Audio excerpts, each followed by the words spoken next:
Hello Leo, Sun, Moon Rising, and Venus Signs. Kamusta kayo? Sana kayo nasa mabuti kayong kalagayan. Welcome back po sa Star Tarot. At kung bago kayo rito, welcome din po kayo. Please subscribe, like, share my videos, and leave me a comment kung naka-resonate kayo. So, Leo, first card, we have Heaven's Messages. Sabi dito, your loved ones in heaven want you to know that they are safe, protected, and reunited with family and friends. Kaya huwag kang mag-alala. Okay? Don't worry about your loved ones na nasa other side na. Ito, magpaparamdam sa'yo, nagme-message sa'yo na they are in heaven and they want you to know na safe sila, maayos sila, they are in good hands, kumbaga. Nasa maayos silang kalagayan at kasama na nila yung mga mahal pa ninyo sa buhay. Okay? Kaya wag ka nang mag-alala. Archangel Samuel, embrace healthy relationships. Okay, Leo, parang ang naririnig ko, pahalagahan mo yung mga magagandang relationship mo sa mga tao sa paligid mo. Hindi lang sa person mo, hindi lang sa asawa mo, sa jowa mo, hindi lang 'yan sa magulang mo, kundi pati rin sa mga kapatid mo, sa mga kaibigan, mga ganyan, 'di ba? Embrace healthy relationships. Make sure na you are also nurturing your relationships. Anumang klaseng category ito na relationship. Kasi mahalaga ito, no? Ibig sabihin na meron kang binild na relationship with those people kasi mahalaga din sila sa buhay mo. Kinonsider mong mahalaga sila sa buhay mo. Kaya dapat lang na alagaan mo din, no? Yung inyong relationship with those people. Okay?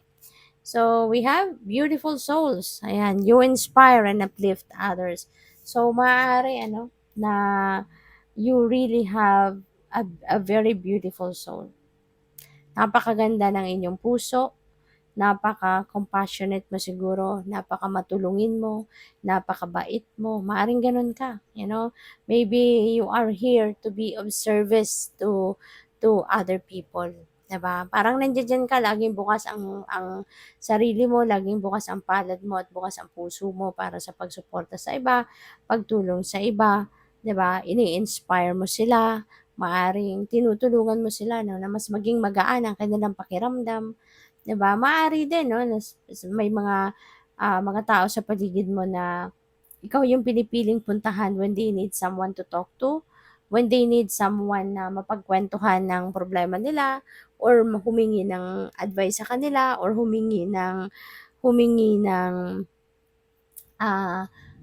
tulong in any way, shape, or form. Maaaring ikaw, 'no, yung madalas na lapitan ng mga taong ito. Kasi ano ka, napaka napaka gaan mong kausap, napakabait mo, 'di ba? At hindi ka madamot, 'no, sa oras mo. Kasi minsan oras lang, 'no, company lang ang kailangan ng ibang tao. Hindi naman necessarily na hingi talaga sila ng advice sa'yo, bonus na lang siguro 'yun kung mag-a-advice sa kanila, 'di ba? Pero yung oras na ginugugol mo na kasama sila, na nakikinig ka lang sa kwento nila, nakikinig ka lang sa problema nila, 'di ba? Malaking tulong na 'yon sa kanila, malaking suporta na 'yon sa ibang tao. And maybe ikaw hindi ka nagdadamot, 'no, sa iyong oras. So, tingnan natin ano pa ang ganap. And by the way, maraming salamat muna for subscribing. And if you haven't subscribed yet, subscribe na kayo. And also, maraming salamat din for not skipping the ads. Malaking bagay yan sa akin. And also, please click the join button sa baba ng video kung gusto niyo na mag-join kayo sa membership. Okay? Salamat po. So, we have opportunity. Ayan. So, expand your horizons. Napakaganda. Kasi, buksan mo yung sarili mo, no, sa pagtanggap ng mga panibagong oportunidad na ito, 'no. Iba-iba 'yan, depende sa inyong sitwasyon, kung ano mang klaseng opportunity ang kakatok sa'yo. But yes, just welcome them, embrace them, 'di ba? At tanggapin mo kung ano man ang mga ito. Kung puwedeng related 'yan sa pagkakaroon ng bagong trabaho, 'di ba? Related 'yan sa pagkakaroon ng bagong kaibigan, 'di ba? Or mas malalim na relationship with your loved ones, mga gano'n ba. So, it could be anything, It could be anything, depende yan sa inyong sitwasyon. So, we have self-exploration. Maaari na ngayon, siguro it's the best time then para na i-explore mo yung sarili mo. Maaaring magkakaroon ka ng mas maraming oras ngayon, to spend time by yourself, to spend time, with yourself na, alam mo yun, makapag-isip-isip, makapagnilay-nilay. Baka ang iba sa inyo is undergoing, retreat, 'di ba, puwedeng gano'n. Siguro may mga 'pag may me time kayo na gagawin sa ngayon, kaya perfect time 'yan to explore, 'di ba, kung anong mga nararamdaman mo, yung mga feelings, emotions mo, mga ideas mo, plano mo sa buhay, 'di ba? Yung parang mas kilalanin mo ngayon yung sarili mo. Mas pakinggan mo ngayon kung anong binubulong ng puso mo, ng isip mo, 'di ba? Ng soul mo, yung gano'n. So, kumbaga in-depth ngayon yung pag-aano mo, pakikipag, usap sa sarili mo, which is really good, 'no? Kasi paminsan, 'di ba, hindi na natin kilala ang sarili natin. 'Di ba nararamdaman natin 'yon? I don't know sa inyo ano kung na-experience niyo na 'yon, na yung sobra kayong na-attach kunyari sa trabaho ninyo, sobra kayong nakatutok sa trabaho, sa career ninyo, sa business ninyo, and, to the point na minsan masasabi mo na parang, "Teka lang muna, I need to take a break kasi parang hindi ko na kilala ang sarili ko."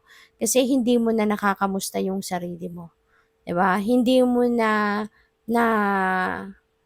hindi mo na nabibigay sa sarili mo yung oras, 'di ba, na yung pagpapahinga man lang, yung kakamustahin mo yung sarili mo, 'di ba? Talk to your soul. So, maaring hindi mo na nagagawa yon. Kaya nasasabi mo na to the point na parang hindi mo na kilala yung sarili mo, 'di ba?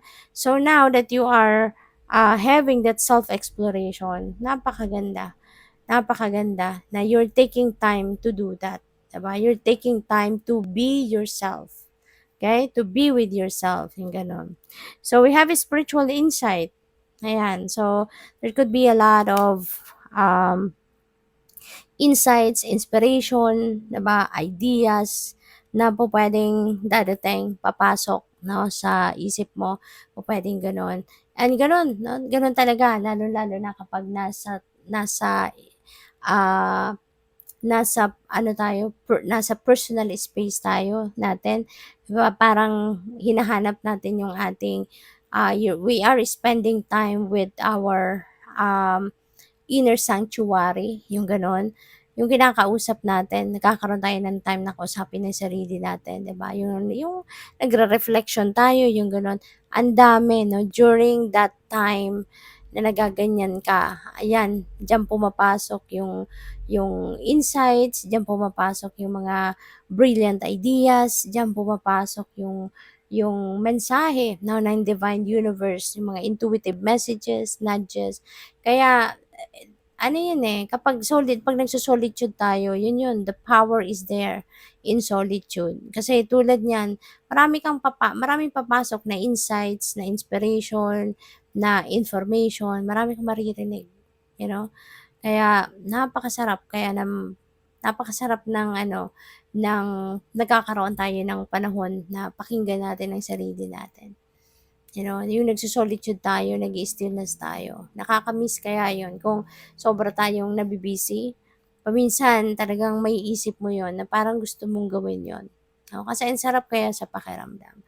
So, yun, give it a try. Good luck. Thank you for watching. Love and light. Namaste.